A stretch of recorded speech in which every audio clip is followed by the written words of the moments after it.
오늘 주시는 하나님 말씀 고린도전서 우리 10장 우리 1절에서 13절까지 우리 하나님 말씀을 함께 교독하시도록 하겠습니다. 고린도전서 10장 1절에서 13절까지 말씀입니다. 형제들아, 나는 너희가 알지 못하기를 원하지 아니오느니 우리 조상들이 다 구름 아래 있고 바다 가운데로 지나며 다 같은 신령한 음식을 먹으며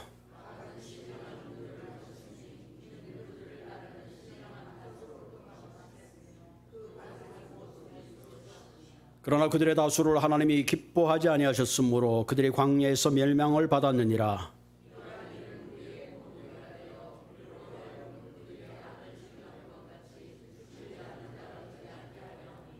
그들 가운데 어떤 사람들과 같이 너희는 우상 숭배하는 자가 되지 말라. 기록된 바 백성이 앉아서 먹고 마시며 일어나서 뛰는도 함과 같으니라.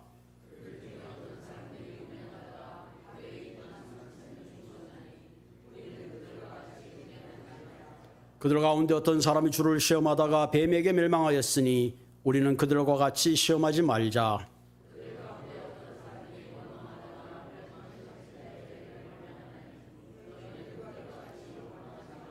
그들에게 일어난 이런 일은 본보기가 되고 또한 말세를 만난 우리 이를 깨우치기 위하여 기록되었느니라. 우리 함께 읽겠습니다. 사람이 감당할 시험밖에 너희가 당한 것이 없나니 오직 하나님은 미쁘사 너희가 감당치 못할 시험당함을 허락하지 아니하시고 시험당할 쯤에 또한 피할 길을 내사 너희로 능히 감당케 하시느니라. 아멘. 우리 이 시간에 성가대 찬양을 함께 듣도록 하겠습니다.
아멘. 감사합니다. 오늘 설교 제목이 출구를 내시는 하나님. 때로 우리 인생을 살다 보면 앞으로 갈 수도 없고 뒤로 갈 수도 없는 막막할 때에 하나님께서 우리의 인생에 엑짓을 내시는 그런 분입니다. 때로 우리가 인생을 살아가다 보면 평탄할 때도 있지만 때로는 생각지 않는 힘들고 위기가 찾아올 때가 있습니다. 이런 인생 가운데 찾아오는 위기를 우리가 어떻게 대처하느냐에 따라서 그 인생의 위기가 기회가 될 수도 있고 축복이 될 수도 있습니다. 그러나 반대로 우리 인생에 찾아오는 위기를 우리가 잘못 대처하게 되면 생각지 않는 큰 마음의 상처와 어려움을 직면할 수 있습니다. 어차피 우리가 인생을 살아가다 보면 위기나 시험을 만나게 되어 있습니다. 어차피 피할 수 없는 만남, 피할 수 없는 위기라면 우리가 이 위기를 잘 극복하는 것이야말로 진정 현명한 삶의 태도가 될 것입니다. 여러분, 우리가 기억하고 있는 바람과 함께 사라지다 하는 그런 영화가 있죠. 원래 그곳의 배경이 된 큰 목화밭이 알라바마 주입니다. 19세기만 해도 거기는 거대한 목화밭이 있었어요. 그런데 어느 날 목화가 시름시름 죽기 시작하고 시들기 시작하고 꽃이 제대로 피지 않습니다. 그 이유가 뭔가 했더니 목화벌레가 멕시코로부터 와가지고 목화밭에 큰 피해가 생긴 겁니다. 온 동네가 목화를 해서 먹고 살았는데 목화밭에 어려움이 생기니까 큰일 났죠. 그래서 도대체 이 원인이 뭔가, 도대체 이 목화벌레를 퇴치하는 방법이 없을까 연구를 하다가 이 목화벌레가 땅콩을 싫어한다는 것을 알게 됐습니다. 그래서 목화 대신에 땅콩을 심었는데 다행히도 이 땅콩이 그 알라바마의 토질에 너무너무 잘 받는 겁니다. 그래서 땅콩의 수확이 많이 되고 상대적으로 그러다 보니까 사람들이 목화 대신 땅콩을 심어서 풍작이 되니까 목화를 심어도 얻을 때보다 훨씬 더 많은 수익을 얻게 되었다고 합니다. 그래서 그 알라바마주에 보면은 이제는 목화가 아닌 땅콩이 주 생산지가 되었다고 합니다. 그래서 지금도 미국 알라바마 카운티에 가면 어떤 여인이 이 바구니를 들고 있는데 그 목화의 벌레의 바구니를 이렇게 들고 있는 동상이 세워져 있다고 합니다. 그리고 그 동상 밑에는 다음과 같은 글귀가 써 있다고 하죠. 우리는 목화벌레에게 깊은 감사를 표한다. 목화벌레가 가져둔 위기가 시련이 오늘 우리의 풍요를 만들어 주었기 때문이다. 참으로 아이러니하죠. 생각지 않는 위기가 찾아왔는데 오히려 그 절망스러운 상황이 오히려 독이 된 것이 아니라 그것이 기회가 되고 축복이 되었다는 이야기죠. 자, 오늘 본문에 보면 반드시 우리는 광야라는 과정을 지나가야지만이 하나님이 축복하신 가나안 땅이라는 곳에 들어갈 수 있습니다. 우리가 잘 알듯이 오늘 고린도 교인들의 그 본문의 배경은 역시 그들도 지금 광야의 위기를 극복해야 되는데, 그래서 그 극복하는 과정 가운데 그 위기를 어떻게 극복할 것인가 하는 것이 큰 숙제였습니다. 그 당시 고리에는 많은 우상 숭배가 창궐했고 세상에 음란한 사회적 문화가 교회 안에 들어왔기 때문에 복음의 본질을 잃어버리고 많은 교인들이 신앙생활하고 있지만 깊은 영적 침체에 빠져들게 되었습니다. 그래서 바울은 이런 교인들을 향해서 이스라엘의 역사를 통해서 그들을 반면교사 삼아 그들이 광야에서 위기를 만났을 때 어떻게 그 위기를 축복으로 바꾸었는가 하는 지혜를 함께 나누고 그들도 이런 위기 가운데 하나님이 약속하신 가나안 땅에 들어가는 승리의 삶을 살기를 간절히 원하는 마음에서 오늘 본문을 쓴 것이라 그렇게 기억이 되어집니다. 자, 오늘 본문 1절에 보면 이렇게 말하지. 형제들아, 나는 너희가 알지 못하기를 원치 아니한다. 너희들이 이 사실을 좀 꼭 알았으면 좋겠다. 1절을 좀 띄워주실래요? 우리 조상들이 다 구름 아래 있고 바다 가운데로 지나갔다. 다시 말하면 우리들이 지나왔던 그 역사의 과거를 보고 그들은 구름 아래 있었고 바다 가운데 있었으면 여러분 알죠?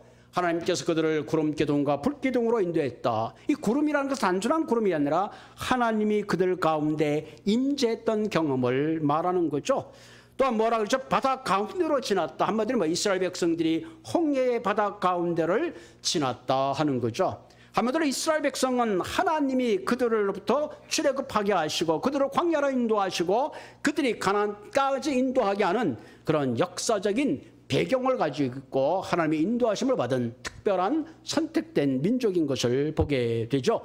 자, 2절 보니까 모세에게 속하여 다 구름과 바다에서 세례를 받고 구름과 바다에서 세례를 받고, 다시 말하면 이 홍해의 사건은 사실 오늘날 우리가 세례를 상징하는 그림자죠. 그 물을 통과함으로 죽음의 고비를 넘어서 삶의 자리로 옮겨졌다면 오늘 저와 여러분들도 하나님께서 죄 가운데 우리를 구속하셔서 세례를 주시는 말미암아 하나님의 자녀가 되게 했다 하는 얘기를 지금 하고 있습니다. 3절에 보면 다 같은 신령한 음식을 먹으며, 그죠? 하늘의 만나와 메추라기로 그들을 돌보시는 특별한 은혜를 주었죠. 뿐만 아니라 오늘날 우리는 성만찬을 통해서 하나님의 예수님의 살과 피를 마시는 특별한 음식, 더 이상 배고프지 않는 그런 음식으로 공급받는 거죠. 그래서 4절에 보면 이렇게 말하죠. 다 같은 신령한 음료를 마셨으니 그들을 따르는 신령한 반석으로부터 마셨음에 그 반석은 곧 그리스도시라. 그러니까 구약에 있던 그 모든 사건은 사실 신약에 있는 예수 그리스도를 예표하는 것들이 참 많이 있습니다. 출애굽기 17장 6절에 보면 이스라엘 백성들이 르비딤이라는 곳에 도착했어요. 그런데 광야에서 가장 필요한 게 물입니다. 물이 없었어요. 모세를 원망합니다. 그때 하나님께서 반석을 치라 그러고 그 반석에서 생수가 나므로 말미암아 가축도 먹고 이스라엘 백성들도 먹고 그들은 모든 가람을 해결할 수 있었다는 사실이죠. 그렇다면 오늘도 바로 그 예수 그리스도를 통하여 그분이 오심으로 말미암아 우리는 인생의 가람과 영적 가람을 해결하게 되는 거죠. 그래서 요한복음 7장 38절에 뭐라 그러면 나를 믿는 자는 성경의 이름과 같이 그 배에서 생수의 강이 흘러나리. 이 생수의 강은 뭐냐? 장차 우리가 얻게 될 성령을 가르치는 그 말씀이죠. 그래서 이스라엘 백성들이 하늘의 만나와 생수로 그들의 가람을 채우고 인도받았음을 너희들이 기억한다 하는 거죠. 그런데 5절에 보면 슬픈 일이 시작되죠. 그러나 이처럼 하나님의 인도를 받고 하나님의 생수를 마시고 하나님의 말할 수 없는 은혜를 입었음에도 불구하고 그들의 다수를 하나님이 기뻐하지 아니하셨으므로 그들의 광야에서 멸망을 받았느니라. 그렇게 말합니다. 한마디로 광야의 한복판에서 이스라엘 백성들이 위기를 당할 때에 그들은 하나님을 의지했어야 되는데도 반대로 그 다음 성경절에 나오지만 그들은 우상을 숭배하고 음란을 행하고 하나님을 시험하고 하나님을 원망하다가 결국은 하나님이 만드신 출구 축복의 땅으로 가지 못하고 결국은 광야에서 뿔뿔이 흩어지는 멸망의 길을 가고 말았다는 것입니다. 여러분, 우리 인생에 중년기가 있듯이 신앙에도 중년기가 있습니다. 보통 우리가 중년기 그러면 한 몇 살로 생각할까? 한 40에서 50? 그 50보다는 폭이 훨씬 높다고 그럽니다. 요즘 100세 시대라 중년기라고 하면 40에서 65세까지를 중년기로 보는 거죠. 어떻게 보면 65세에 소셜 세큐리티가 나오고 67세에 메디케어가 나오나요? 그 메디케어 나오기까지가 중년기라고 그렇게 볼 수가 있죠. 이 중년기가 되게 되면 세 가지 뚜렷한 특징이 있는데 첫째는 신체적인 변화가 찾아온다는 거죠. 그래서 이렇게 갱년기가 찾아오죠. 또 남자들에게도 이 사춘기가 찾아온다는 거죠. 청소년의 사춘기가 아닌 신체적인 변화로 말미암아 찾아오는 그런 변화가 있습니다. 뿐만 아니라 정신적 변화가 찾아옵니다. 그 사이에 이제 열심히 일을 하고 때로는 은퇴하고 여러 가지를 말미암아 그런 그 정신적인 자존감 이런 것들이 이제 좀 상실되게 되죠. 그래서 식사를 한 끼 먹는 눈은 일식님이 되고 두 끼를 먹으면 이식씨가 되고 세 끼를 먹으면 삼식이가 되는 이런 시대에 접어든다고 합니다. 특별히 여자분 같은 경우도 정체적인 위기가 된다는 거죠. 저도 집사람을 부를 때 연지 엄마, 그런데 어느 정도 되면 이제 연지 엄마가 아닌 내 나름대로 내 이름이 불러주는 자신의 정체성을 찾고 싶어하는 그런 변화가 생긴다고 합니다. 알듯이 점점 나이가 들어가다 보면 호르몬의 변화로 인하여 여성성을 잃고 오히려 남성화되듯 그런 변화가 우리에게 찾아오는 거죠. 육체적 변화와 정신적 변화와 이어서 관계적 변화가 생긴다고 하죠. 부부간에 때로는 권태기가 찾아오고 어떤 사랑의 유효기간이 지난 거죠. 이 중년기 말인데도 부인을 보고 가슴이 설렌다 그러면은 그 사람은 100% 치매라고 그런 연구 결과가 있다고 합니다. 어쨌든 그 정신적으로, 육체적으로, 관계적인 그런 변화가 찾아옵니다. 이런 변화와 위기를 우리가 잘 극복해야지만이 우리가 가정도 지키고 남은 인생을 우리가 복되게 살 수 있습니다. 마찬가지로 신앙에도 이 중년기가 찾아옵니다. 오늘 보면 그 중년기를 세 가지 현상으로 이야기를 하고 있는데 7절에 보면 자, 그들 가운데 어떤 사람들과 같이 너희는 우상 숭배하는 자가 되지 말라. 처음 하나님의 사랑을 알고 은혜를 알았을 때 우리가 얼마나 감격합니까? 나 같은 죄인 살리신 그 하나님께서 나의 전부를 줄 것 같지만 점점 시간이 지나감에 따라 그 하나님의 사랑의 계획이 희미해지고 내 경험을 의지하고 사람을 의지하고 심지어는 내 은퇴 준비를 어떻게 할까 거기에 온통 관심이 가는 그런 경우를 우리가 보게 되죠. 또 8절에 보면 두 번째 변화는 뭐야? 음행을 하다가 23,000명이 죽었다. 한마디로 육체적인 그런 거에 집중하게 되죠. 가능한 한 안정된 삶, 혹은 내가 지위와 어떤 재정적 능력을 가지고 어떻게 하면 내가 좀 더 취미생활에 집중하고 여행에 집중할까. 그래서 마음이 하나님보다는 나머지 그런 부분들로 우리의 마음이 나눠지는 것을 보게 되죠. 그 다음에 9절에 보면 그들이 뭐예요? 어떤 사람은 주님을 시험하다가 일종의 불신앙을 말합니다. 점점 이성적이 되고 합리적이 되고 과학적이 되어서 그런 세상적인 그런 논리에 나도 모르게 붙잡히고 세상적인 가치를 따라 살게 되는 거죠. 마지막 10절에 뭐예요? 원망하다가, 그죠? 모든 것을 이제는 환경을 탓하게 되고 결국은 나중에는 하나님까지도 원망. 하나님 왜 나에게 이런 시련과 아픔을 주십니까? 결국 이스라엘 백성들은 광야에 왔을 때 하나님 왜 이렇게 먹을 게 없습니까? 왜 이렇게 물이 없습니까? 하나님을 원망하고 타박했던 그런 모습으로 전락하는 것을 보게 되죠. 그래서 이스라엘 백성들은 40년 동안 광야 동안 그들은 하나님을 숭배한 것이 아니라 우상을 숭배하고 음란을 조장하고 하나님을 시험하고 원망하다가 결국은 출애굽 1세들은 광야에서 다 죽고 말았습니다. 이와 같은 사건을 고린도 교회에 얘기하면서 바울은 너희들은 이와 같은 조상의 길을 따라가서는 절대 안 된다 하는 것을 이야기하고 있습니다.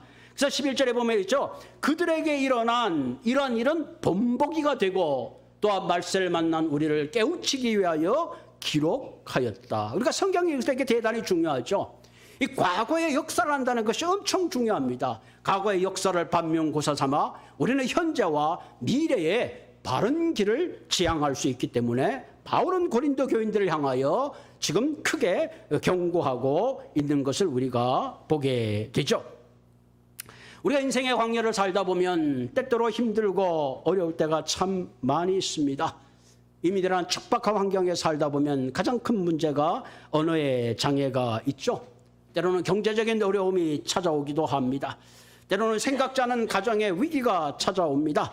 이런 어려움과 위기가 있을 때에 과연 우리는 어떻게 할 때 이 위기를 잘 극복하고 하나님이 원하시는 축복의 길을 갈 수 있는가? 사실 오늘 본문은 중요한 대답을 12절에서 이야기하고 13절에서 얘기하고 있습니다. 12절은 그런 주 손줄로 생각하는 자는 넘어질까 조심하는데 13절을 보면 사람이 감당할 시험밖에 너희에게 당한 것이 없다. 너희들이 위기를 당하고 시험을 당하지만 반드시 그 시험은 너희가 이길 수 있다. 이길 수 있는 시험이다 하는 얘기를 하는 거죠. 오직 하나님은 미쁘시사 너희가 감당치 못하는 시험을 허락지 아니하시고 우리가 믿는 하나님은 미쁘신 하나님이니까 반드시 우리로 하여금 그 시험을 이기게 하시는 분이시다. 왜? 시험 당할 쯤에 피할 깃을 내사 너희로 능히 감당케 하시느니라. 아멘.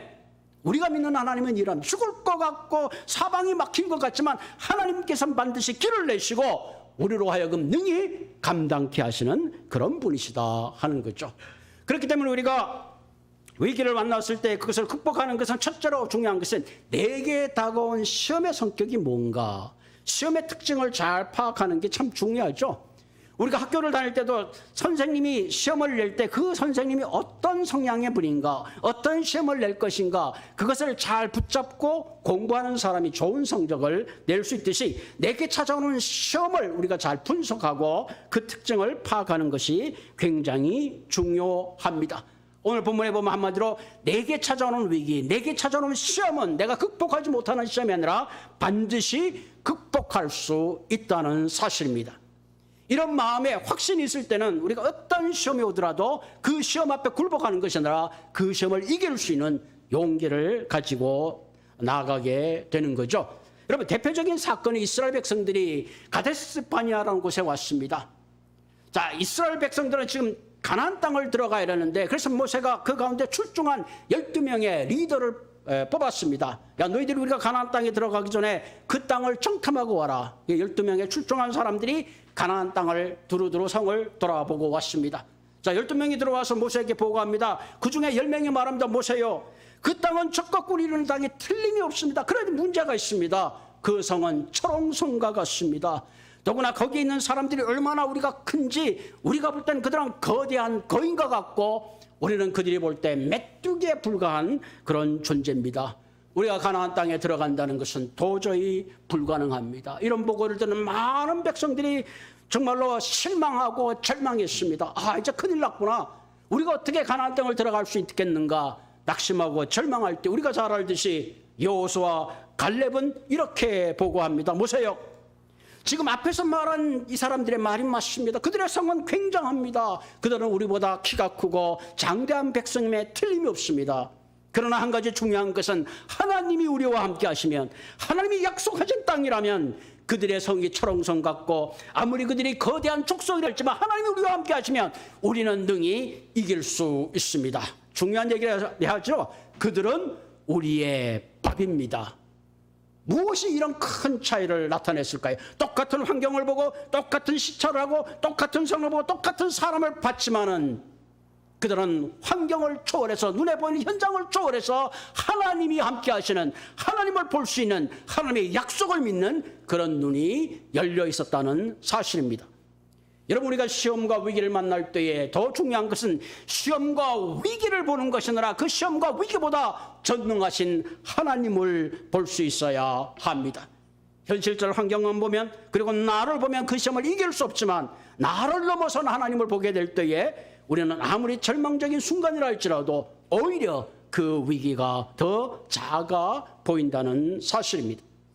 여러분, 빌립보서 4장 13절 우리가 너무나 잘 알죠. 내게 능력 주시는 자 안에서 내가 모든 것을 할 수 있느니라. 나는 아무것도 아니야. 나는 힘이 없는 존재지만 하나님이 나와 함께 한다면 나는 모든 것을 할 수 있다 하는 겁니다.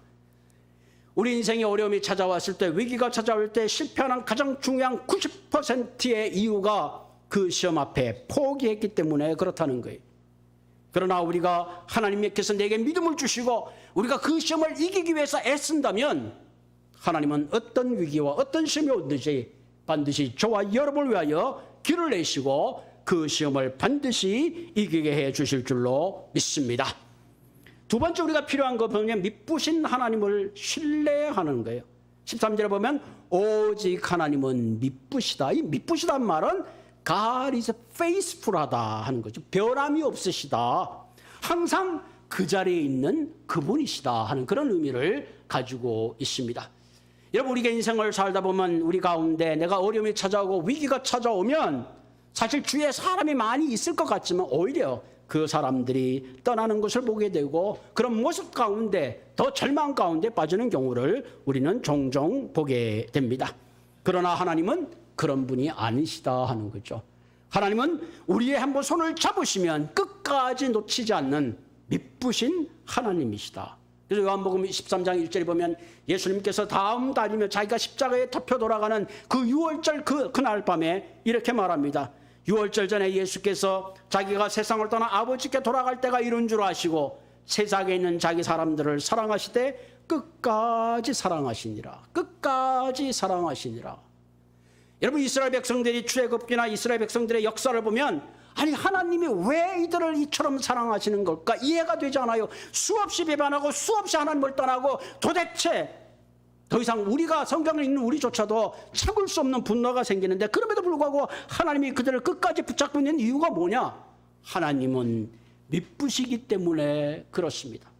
저는 이 말씀을 준비하면서 이런 생각이 제 마음에 들었어요. 왜 하나님이 나를 이처럼 사랑하실까? 도대체 내가 하나님께 잘한 게 하나도 없는데, 그럼에도 불구하고 하나님께서 이 부족한 사람을, 연약한 우리를 붙들고 계신 가장 큰 이유가 뭘까? 그것은 하나님은 미쁘시기 때문에 그렇습니다. 나는 자랑할 것이 없고 부족하고 부끄러운 것 투성이지만, 그럼에도 불구하고 하나님은 저와 여러분을 사랑하시고 용서하시고 품어주는 변함없는 사랑이 오늘도 저와 여러분들과 함께 하신다는 사실입니다.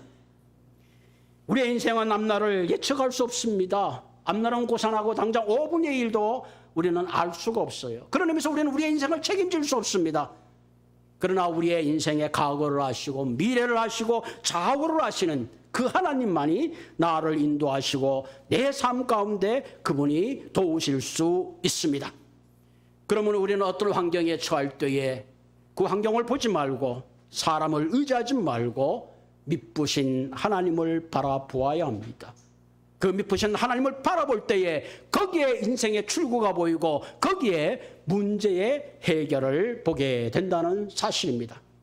미쁘신 하나님은 어제나 오늘이나 동일하신 하나님, 다윗과 함께 했던 하나님, 오늘도 저와 함께 하시는 그런 하나님인 것을 고백하고 어떤 어려움이 있든지 미쁘신 하나님의 변함없는 사랑을 의지하시는 한 분 한 분이 되시기를 주님의 이름으로 축원을 드립니다. 세 번째 중요한 것은 하나님이 출구를 내신다. 오늘 13절에 보면 시험 당할 쯤에 피할 길을 내시고 너희로 능히 감당케 하신다. 시험 당할 쯤에 하나님은 고개를 돌리시고 그래 어떻게 이기나 보자, 그런 분이 아니라 반드시 피할 길을 내신다. He will provide a way of escape. 출구를 내시는 거죠. 엑짓을 만드시는 그런 분이시다 하는 거죠. 여러분, 우리의 인생길에 막힐 때에 출구가 필요합니다. 이때 하나님 우리의 인생에 출구를 내어주시는 그런 분이십니다. 사방이 우겨섬을 당할 때에 하나님이 만들어준 출구를 향해서 우리는 우리의 당한 모든 위기와 시험을 이길 수 있다는 사실입니다. 여러분, 이스라엘 백성들이 광야에 갇히게 되었죠. 바로 왕이 이스라엘 백성들을 군대를 몰고 추격합니다. 그 광야 뒤에 이쪽에는 이제 홍해가 가로막혔어요. 더 이상 도망갈 곳이 없는 곳에 갇혀 있습니다. 모든 백성이 원망합니다. 이제 우리는 여기서 죽었구나. 차라리 그 상태로 있었으면 생명이라도 연장했을 텐데. 그리고 절망하고 있습니다. 그들이 할 수 있는 것은 아무것도 없었습니다. 그때 출애굽기 14장 13절 4절에 보면 모세가 이스라엘 백성에게 너희는 두려워 말고 가만히 서서 여호와께서 오늘날 너희를 위하여 행하시는 구원을 보라. 너희들이 할 수 있는 거 아무것도 없다는 거죠. 여호와께서 너희를 위하여 싸우시니 너희는 가만히 있을지어다. 여러분, 우리 인생의 위기 가운데 어떨 땐 정말 우리가 할 수 있는 건 아무것도 없어요. 킹제임스 버전에 이렇게 말하고 hold your peace. 침묵을 지키고 있으라. NIV에는 to be still, 조용히 해라. New Latin Transversion에는 won't have to left finger in your defense. 방어하기 위해서 손가락 하나도 움직이지 말라. 또 New Standard Bible에는 keep silent, 조용히 해라. 이 히브리어 원래 원문의 뜻은 입을 다물고 있어라. 차라리 애굽에서 종살이하는 것은 낫겠다고 불평불만하는데 그러지 말고 한마디로 뭐래요? 예? Shut the mouth, 입을 딱 다물고 하나님을 주목하라. 지금 그런 의미죠. 여러분, 물에 빠진 사람들이 죽는 가장 큰 이유는 뭐 수영을 못해서 그렇지만 자꾸 물에서 허우적거리다가 더 깊은 곳에 빠져들고 마는 거죠. 이들은 홍해 앞에서 불평하고 원망할 것이 아니라 하나님이 준비하신 출구를 바라볼 수 있어야 합니다. 그때 여호와께서 모세에게 명령하시죠. 너는 어찌하여 부르짖으니 이스라엘 자손을 명하여 앞으로 나가게 하고 지팡이를 들고 손을 바다 위로 내밀어 그것을 갈라지게 하라. 내가 이스라엘 자손을 바다 가운데 육지같이 행하게 하리라. 여러분, 그러니까 성경을 가만히 보면 전혀 우리의 이성과 합리성을 초월하는 거죠. 아니, 바다는 배로 건너야 되는데 바다를 육지같이 건너게 하신다는 거예요. 이 어불성설이죠. 그래서 이사야 43장 16절에 뭐래서 나 여호와가 이같이 말하노라 바다 가운데 길을 내고 큰 물 가운데 지름길을 내신다. 하나님은 우리의 인생 가운데 길을 만드시는 게 아니라 지름길을 내시는 그런 분이시다. 우리가 생각할 땐 정상적인 통로가 아닙니다. 이 길은 아니에요. 이 길은 도저히 희망이 없는 길이에요. 그러나 하나님 입장에서 보면 그것은 희망이 없는 길이 아니라 하나님 입장에서 보면 지름길이다 하는 겁니다. 여러분, 자동차에 요즘은 전부 이제 내비게이션이 있죠. 옛날에는 토마스 가이드, 뭐 오렌지 카운티, 그또 LA 카운티 들고 그거 다 집을 찾아다녔는데 요즘은 그냥 주소만 딱 누르면 가죠. 여기서 LA 갈 때 때때로 트래픽이 심해요. 그럼 완호안에서 그 새길을 가르쳐 주죠. 꼬불꼬불 아니 언제 이런 길이 있었나? 어떻게 알았지? 이미 있었는데 우리는 모르고 있었던 거죠. 근데 내비게이션이 그 길을 가르쳐 주잖아요. 이런 바둑을 두는 사람들은 알잖아요. 6급, 8급에게 보이지 않는 그 길이 1단이 되고 2단이 되면 그 길이 다 보이는 거예요. 여러분, 우리의 인생은 하나님의 지혜 앞에 잠잠하고 그분에게 맡겨야 될 필요가 있습니다. 때로는 그 길이 시련의 길이요, 때로는 고난의 시련의 길이요, 도저히 이해할 수 없는 그런 길이지만 때때로 하나님을 믿고 의지할 때에 오히려 그 길이 내 인생의 지름길이 되고 복된 길이 되는 것을 우리는 많은 경험을 통해서 알게 됩니다. 때로는 조그만 전투에서 지는 것 같지만 궁극적으로는 전쟁에서 승리하게 되는 거죠. 때때로는 폭풍의 길 같지만 그 폭풍 때문에 배가 더 앞으로 가는 것을 우리가 보게 됩니다. 그러므로 우리의 인생을 살 때에 하나님의 시각으로 좀 더 멀리 볼 필요가 있습니다. 우리 한번 요셉을 생각해 보십시다. 요셉은 아버지의 지극한 사랑을 받던 그런 아들이었어요. 그런데 그만 형들로부터 노예로 팔려버렸습니다. 그 순간 이 요셉은 그의 꿈은 산산조각이 나고 말았습니다. 여러분, 그 당시 한번 노예로 팔리면 영원한 노예로 살아야 되는 거죠. 고향으로 돌아갈 수도 없고 이제 아버지 얼굴도 볼 수 없습니다. 모든 희망이 사라졌습니다. 그런데 보디발의 집에서 더 큰 억울한 그런 누명을 쓰고 옥에 갇히고 말았습니다. 여러분, 사람이 이 정도 되면 어떻게 되겠어요? 도저히 뭐 희망의 희자도 생각할 쯤 인생의 말할 수 없는 내리막길로 떨어졌습니다. 우리가 볼 때는 그것은 절대로 오르막길이 아니라 한없는 내리막길이죠. 그런데 어떻게 됐어요? 그 내리막길이 요셉에게는 축복의 길이 되고 오히려 그 내리막길이 요셉에게는 애굽의 국무총리가 되는 위대한 길이 되었다는 사실입니다. 아멘. 이쯤 되면 아무리 우리 얘기가 아니지만 박수는 한번 쳐야 돼요. 응? 할렐루야. 여러분, 그 당시 노예가 바로 애굽의 국무총리가 된다는 있을 수 있는 얘기가 상상이 불가능한 겁니다. 그러나 하나님은 때때로 그 내리막길을 통해서 가장 쇼컷으로 이스라엘의 미래를 준비하시는 그런 분이시다 하는 겁니다. 이사야 58장 11절에 보면 여호와가 너를 항상 인도하여 메마른 곳에서 내 영혼을 만족케 하며 내 뼈를 경고케 하리니 너는 물된 동산 같겠고 물이 끊어지지 아니하는 샘 같을 것이라. 아멘. 이는 하늘이 땅보다 높음같이 내 길은 너희 길보다 높으며 내 생각은 너희 생각보다 높음이라. 할렐루야. 우리의 생각으로는 바다에 길이 없다고 하지만 하나님은 바다에 길을 내시는 분입니다. 하나님, 나는 지금 어떻게 해야 됩니까? 절망 가운데 있는 것 같지만 하나님은 그 절망 가운데 반드시 길을 내시고 그 어떤 것보다 축복으로 준비하시는 그런 하나님이십니다. 그러므로 사랑하는 성도 여러분, 우리의 남은 인생 어떤 시험, 어떤 위기를 만나든지 담대할 수 있는 것은 하나님께서 반드시 그 시험을 이기게 하시고 피할 길을 주시고 모든 위기를 기회로 축복으로 주시는 믿으시는 하나님께서 믿고 우리 인생 가운데 늘 주님과 의지하면서 살아가시는 저와 여러분들이 되기를 주님의 이름으로 부탁을 드립니다. 우리가 예배드리기 전에 우리가 복음성가를 했죠. 하나님 한 번도 나를 실망시킨 적 없으시고, 우리는 하나님을 수없이 실망시키잖아요. 언제나 공평과 은혜로 나를 지키시네. 오 신실하신 주, 오 신실하네. 내 너를 떠나지 아니하라, 내 너를 버리지 아니하라. 약속하셨던 그 약속을 지키다 이후로 영원토록 나를 지키시리라 확신하네. 아멘. 같이 기도하겠습니다. 오 하나님, 오늘도 귀한 말씀을 통해서 다시 한번 우리의 인생에 주님을 향하여 새로운 결심과 결단을 하게 하시는 하나님, 때때로는 하나님이 원망스럽고 믿음으로 승리하는 우리 모두가 되게 하여 주시옵소서. 나사렛 예수님 이름으로 감사하며 기도드리옵나이다. 아멘.